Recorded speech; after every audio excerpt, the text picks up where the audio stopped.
This is how tens of thousands of Real Vision members get ahead of markets for free. It's called the Daily Briefing Newsletter, and it's an email sent to you every weekday covering the latest moves in markets, from breaking news to the hidden forces that professionals are watching. For example, we'll tell you how institutional traders are positioning against retail tech traders, and why the Japanese bond market impacts your 401k. Plus, you'll never miss an episode of Real Vision's Video Daily Briefing, where you get unbiased, in-depth analysis from people like Jim Bianco, Tony Greer, and Darius Dale after the market's closing bell. It's a great way to stay ahead of the curve, especially if you can't watch the tickers all day.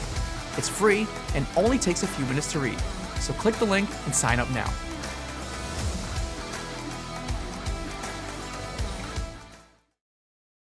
What do we need to know about China? Welcome to the Real Vision Daily Briefing. It's Monday, April 10, 2023. I'm Ash Bennington. I'm joined today by Liqian Ren, Director of Modern Alpha at WisdomTree. Welcome, Liqian. Thank you, Ash.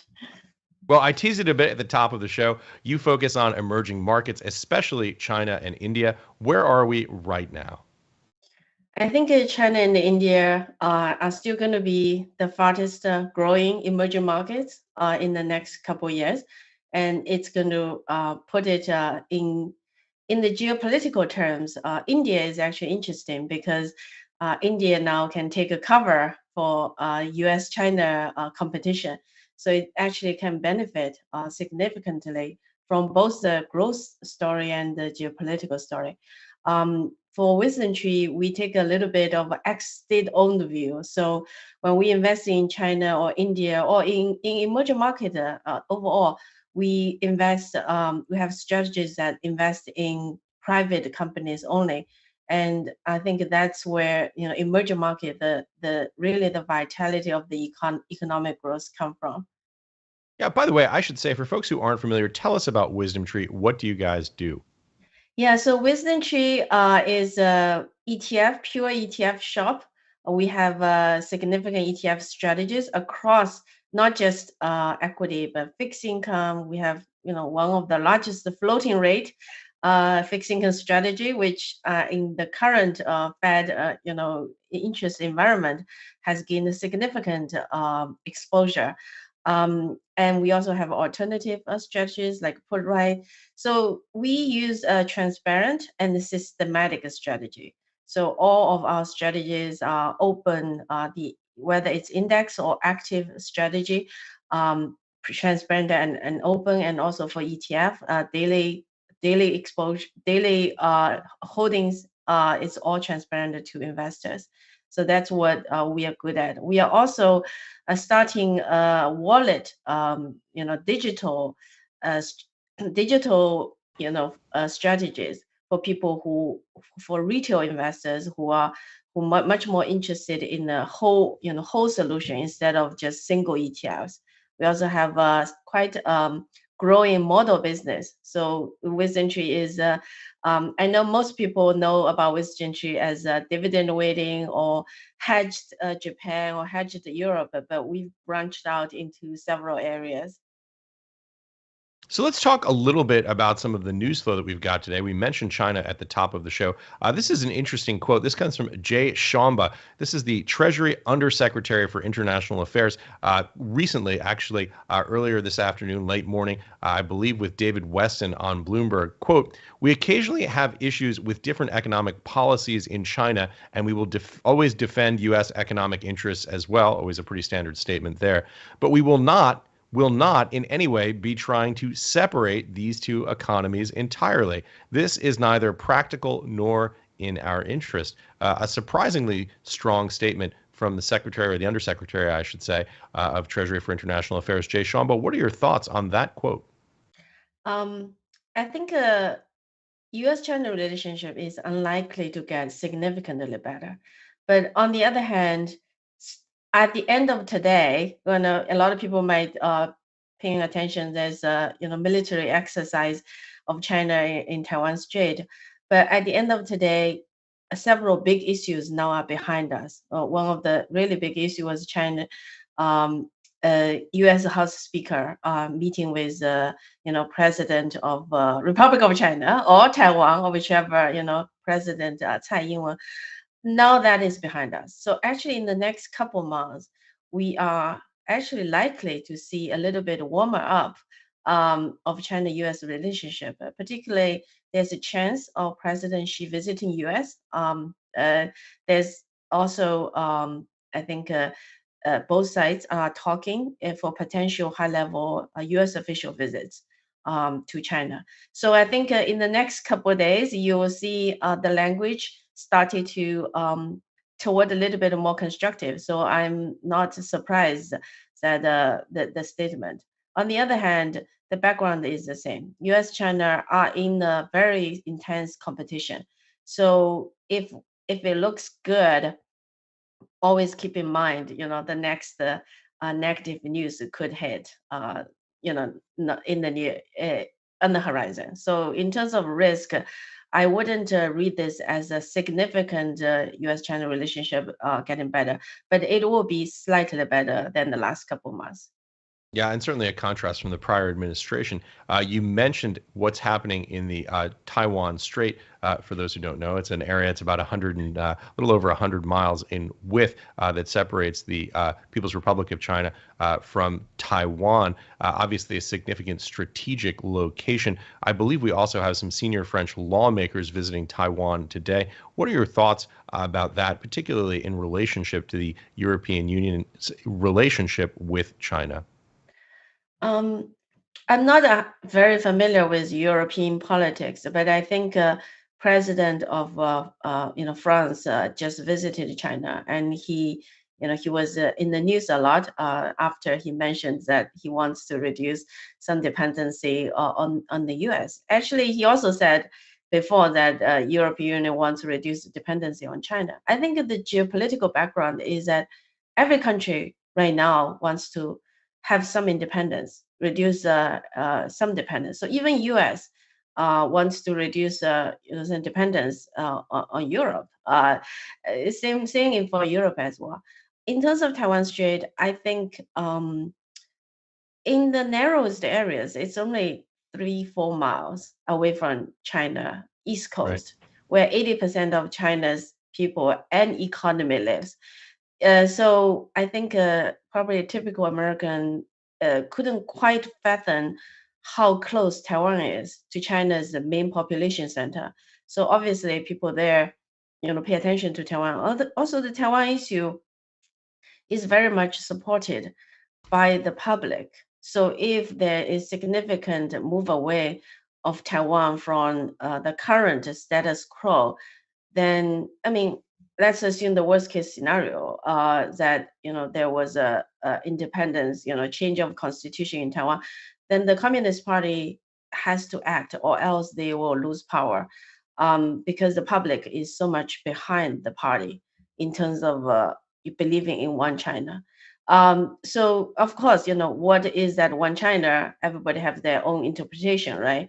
So there's Taiwan's official name is Republic of China, and China's official name is People's Republic of China. So which China, we're talking about? But I think in Taiwan, the risk has longer term risk has increased because China's political future is a little bit uncertain, and also U.S. The competition of U.S. and China, how it's going to play it out is also uncertain.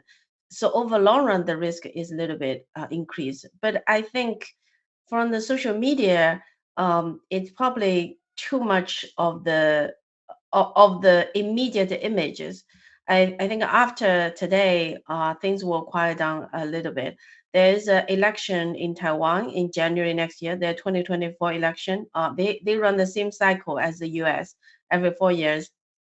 So, domestically, there will be a lot of attention paid on in terms of which party. The current party is a little bit more pro-independence than the opposition party. So it will be very interesting what the Taiwanese people want in terms of in this such a situation. I don't see a significant war risk. That's what I tell my clients as well. Last year when Speaker Pelosi went to China, I think on the other hand, every country has public opinion, right? So every president has to say something to appease the local public, and that's true for China's party as well. So I think if you view that way, then you'll be a little bit feel better in terms of the situation in Taiwan. One more news story that I wanted to point to because it's in the news today, and then we can talk a little bit more about some of the deeper, more strategic issues. There's a headline in the Wall Street Journal, and this is interesting because it touches on two of your areas of coverage. For Apple, India is the next China.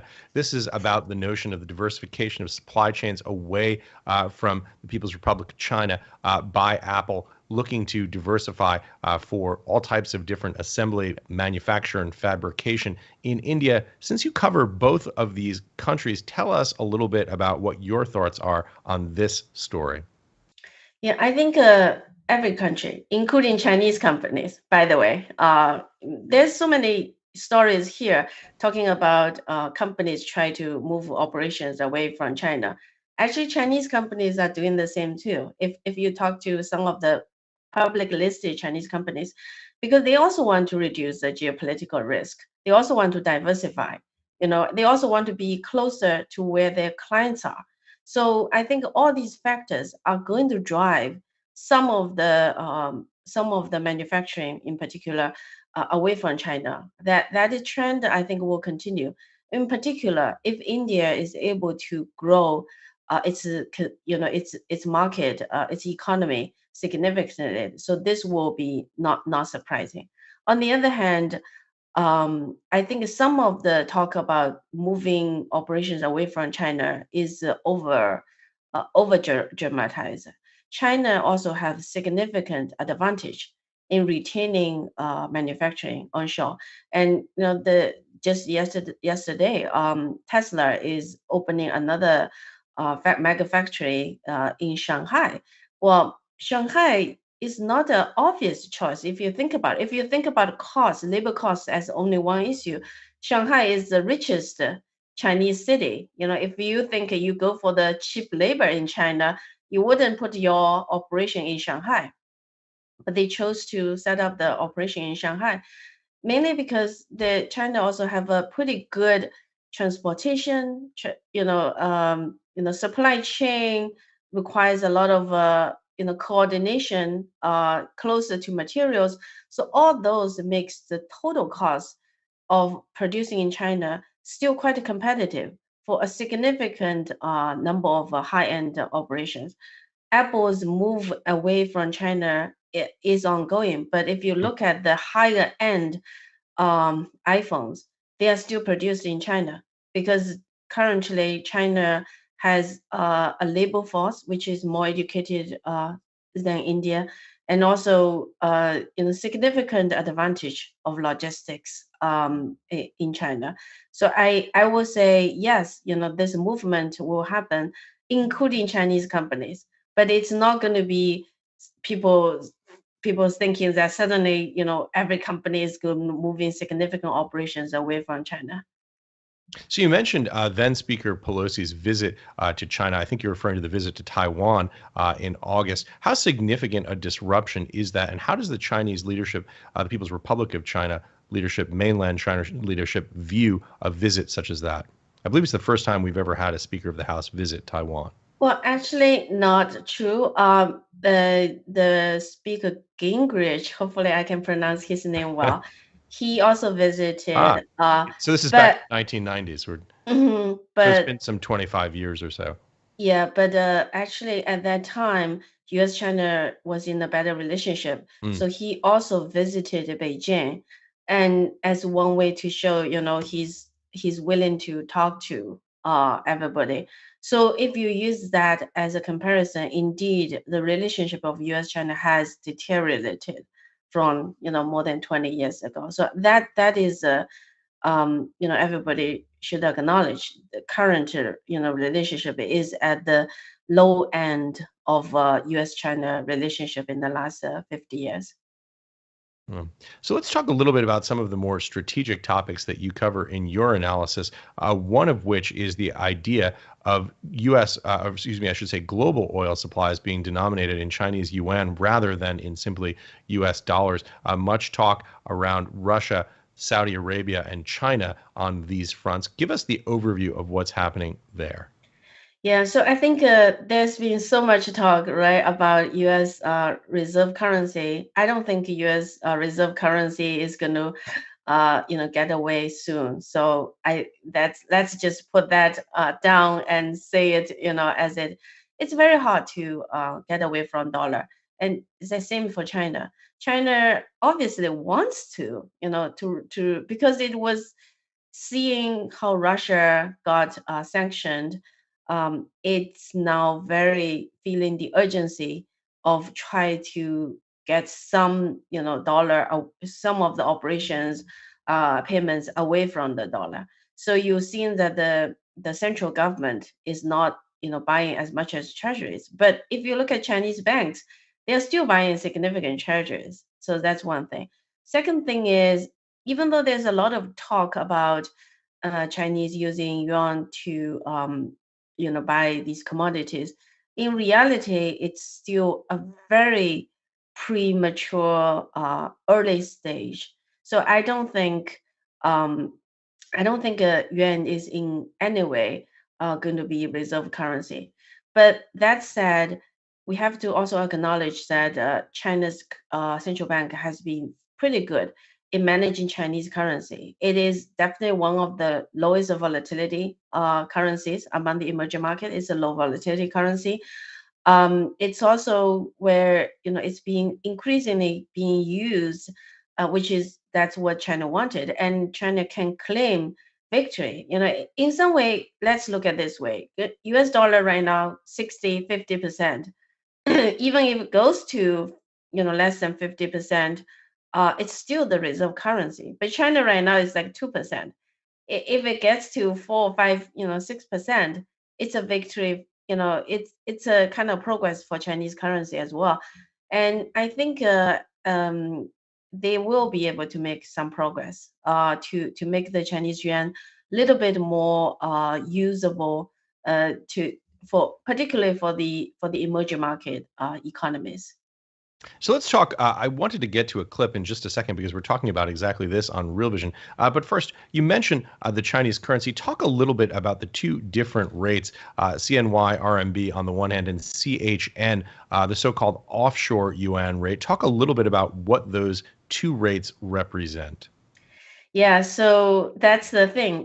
Chinese currency is not easy. There's a capital control. So the government use the offshore currency market in Hong Kong. That's where the offshore Chinese currency is traded. And then you also have the onshore Chinese currency. They are usually very close. The government manages this spread pretty tightly. So I think one has to give credit that the People's, Bank of China has done a very good job in terms of managing the currency volatility. Now, Hong Kong continue to be where China, as a place to issue more Chinese yuan denominated bonds, and also to increase the exposure. Actually, I think Singapore is also wanting, to get into more of these offshore Chinese yuan kind of trading business. But for now, Hong Kong is still the center. Yeah, so I've teased it a little bit, and I want to talk about this clip because it's very much a posit to everything that we're talking about here right now. This is a conversation between Luke Groman and our own Maggie Lake, a piece called The Deep Dive, Navigating the Most Dangerous Investing Environment in Decades, coming out on 3/27, it looks like. Let's take a look at this conversation. By way of comparison, the United States is 0.6% FX reserves to GDP. Why are ours so low? Because we can print dollars for critical imports. China couldn't. China's biggest imports are commodities, though. So as we have seen them gain the ability to buy oil, gas, iron ore, copper in yuan, not dollars, that structurally reduces their need to buy treasuries ever again. And if that was the case, we would expect to see the yuan remain generally steady against the dollar, which it has. I think it's down 6-7% over a decade, right? For the quote unquote disaster that China is in some eyes, that's pretty steady for, a disaster emerging market with a banking problem, autocratic, blah, blah, blah, blah, blah. Some of which is true. 46% FX reserves to Chinese GDP in 2013, 26% by 2018, 18% now. What's the price target on that? I would say the price target on that's probably 1 or 2%. They have the ability to buy oil, gas, commodities in yuan. And if you take away, China only runs deficits in two things broadly: commodities, semiconductors. Everybody else runs deficits against China. So if they can address their biggest, by far, deficit line item in their trade balance, they have eliminated their dollar risk, their dollar balance of payments risk. Where does that dollar payments of risk show up? It shows up as insufficient buying, foreign central bank buying of treasuries, because they were the biggest from 2001 to 2013. So this is interesting, talking about the idea of a structural reduction in the need for China to buy U.S. Treasuries. While that clip was running, I pulled up the tick data. This is the official data from Treasury that denotes by country how much Treasuries foreign nations buy on a monthly basis. China, mainland China, now down below $1 trillion in holdings. This is something that's released, as I said, monthly, now moving to second place after Japan is the largest holder of U.S. Treasuries. What does it mean? Give us a little bit of context for that remark, and tell us if you agree with Luke Roman's analysis about a decreasing structural desire on behalf of mainland China to acquire U.S. Treasury securities.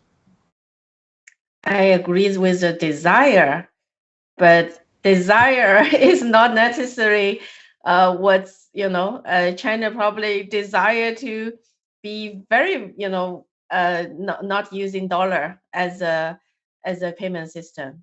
But the desire is far away from what's actually going to. China is going to make some progress. It's going to increase the yuan usage gradually, but it's very far away when people will, completely, will people move significantly away from dollar, including China.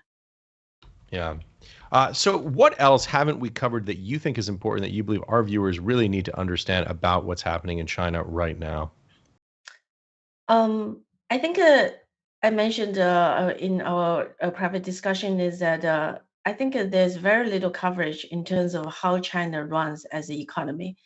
When you read the news, most of is about how Beijing decides what's the foreign policy, but actually how China as a command economy works, how the central government works with the local government, and why China's central government is so reluctant to take on debt, because the central government can borrow really cheap, 3%, right? Like for China to borrow for 10 years, but for local government, they have to pay market rate, significant market rate to borrow. Why Chinese central government is not willing to take on local government debt?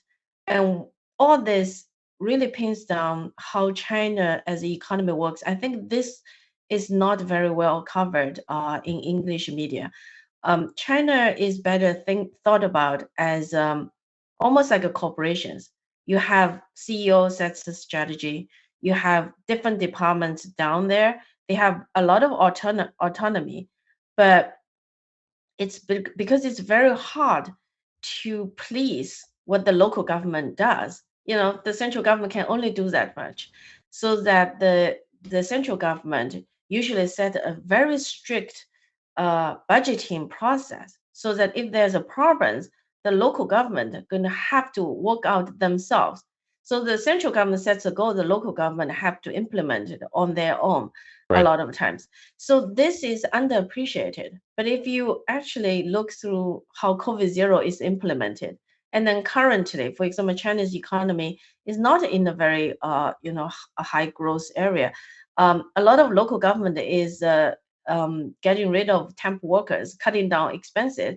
Usually in the U.S. situation, it will be the central government will be willing to take on a little bit of debt and then give money to the consumers, right? The Chinese government rarely do that. It doesn't use fiscal policy or monetary policy too much aggressive. And sometimes people will say, why do they do that? And the why is really on how China operates from a top down command-based economy. On And the for other those who don't hand, know, that this idea of a command-based economic structure differs from what we have here in the West. A market-based structure essentially means that the means and factors of production are owned by the government at the central level and then are allocated outward, as you say, for local governments to implement those policies, which is obviously a tricky balancing act if you're not trying to meet market demand, but rather a mandate that's being given to you.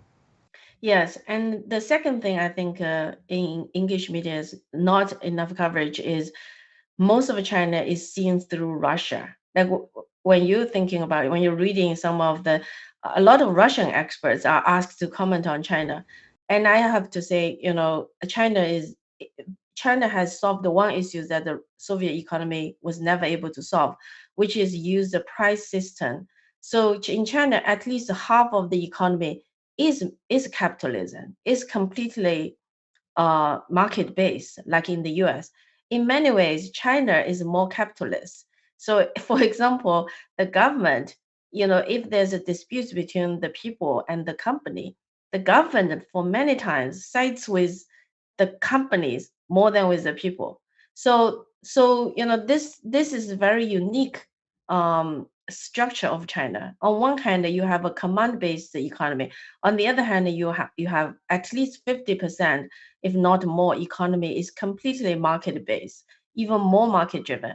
So I Right. think to understand how things work in China, you really need to have a unique perspective on China, not just seeing China through the Russian or Eastern European lens when people think about the socialism. Yeah, this is fascinating, and it's such a complex and nuanced topic. This idea of capitalism with Chinese characteristics, the idea that you do have price signals, and yet you do have a very large command sector of the economy, kind of a mixed economy, not what we have in the West, but also, as you point out, not what we had in Soviet Russia and satellite states. We've got a lot of questions that are coming into us, and I wanted to just jump in and ask you a few of them because there's some really interesting ones here.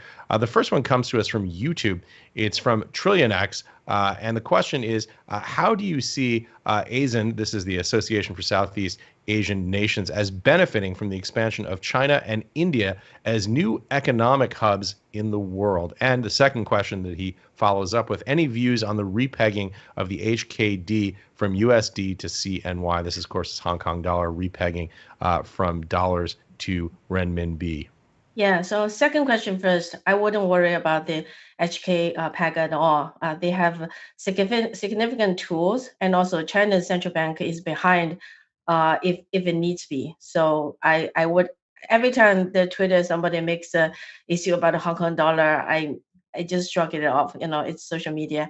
I wouldn't worry. On the first question, most of the movement away from China, the first mover is towards Southeast Asia, not necessarily India, mainly because culturally, it's just easier for a typical Chinese entrepreneur to move toward there. But India can also benefit because a lot of Western firms is considering India as an option.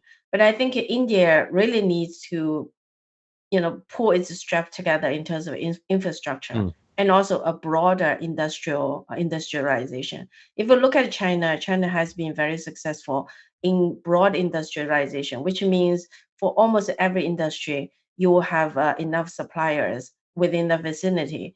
I think India is still a couple years to go, but it can definitely benefit. Well, here's a great question that comes to us from Ralph Humphrey. They're usually great questions from Ralph. The question is, Ms. Ren, I noticed your firm has an ex-state-owned enterprise fund. What was the rationale behind this? Arguably, every Chinese company is a state-owned enterprise, so-called SOE. Give us your thoughts about this. First, WisdomTree, and full credit to my boss, Jeremy. He was the one who started this idea. We are not just for China. So we found that the whole emerging market, not just China, but India, China, Brazil, every country, the private businesses are where the growth and profitability growth came from.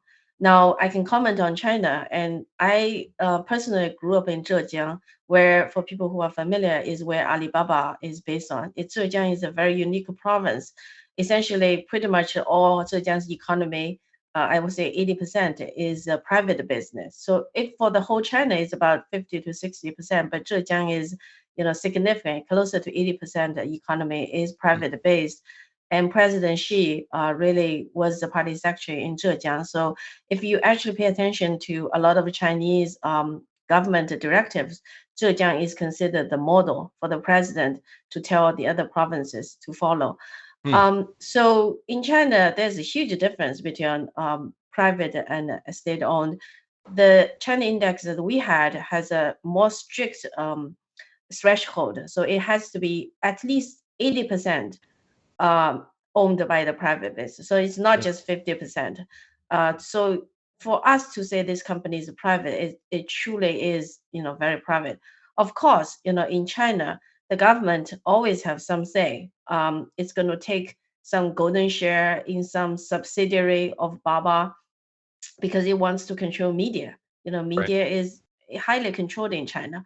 Or in finance, right? Like an IPO was asked to be stopped because the government felt that it's not comfortable when you put a financial company with systematic risk listed in Hong Kong. So in that way, yes, China government has significant control. But easy way is you ask any typical college graduate, their first question is, hey, I'm interviewing for a company. Is it state-owned or non-state-owned? If there's no difference, then the college graduate wouldn't even ask, right? So if they consistently ask, that means there's a significant difference between a truly private company and a state-owned company. Really interesting, great context, and that's an important point about media. That's the great thing about Real Vision. My editors and producers have no idea what I'm going to say 1 minute to the next. Liqian, this was a fabulous conversation. I, like many people, am incredibly interested in what's happening in China, what's happening in India. I'm clearly not an expert on it. Fantastic conversation, so much context, so much detail that we just don't hear in the English language media here in the United States. Final thoughts, key takeaways that you'd like to leave our audience with from this conversation? I think try to think about China and the whole emerging market in the context of national interest. U.S. obviously, I live in the U.S. So as a citizen, you want to invest in where you are living in and make U.S. better. So China is also in that situation. So the future is a competition between U.S. and China. So not necessarily war, even though the war is, a lot of things are on the media. So in the end, what makes companies successful is to make, for example, be able to invest in U.S. Be able to produce, things well. And there are a few areas, we could learn where China has done well, and a few areas that China has, not done well. So I think in the end, it's a U.S.-China competition. It's not necessarily a war. Liqian, thank you once again for joining us. I hope you can come back and do this again with us soon. Thank you. No, thank you so much. I really enjoyed. Thanks for watching Real Vision Daily Briefing. We'll be back tomorrow at 4 p.m. See you then.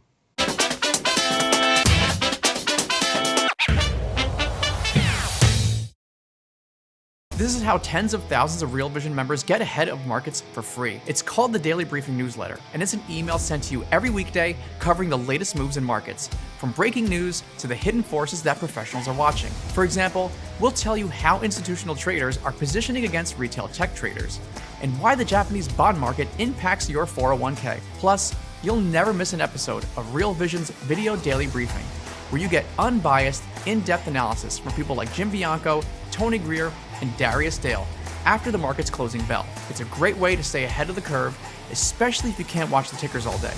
It's free and only takes a few minutes to read, so click the link and sign up now.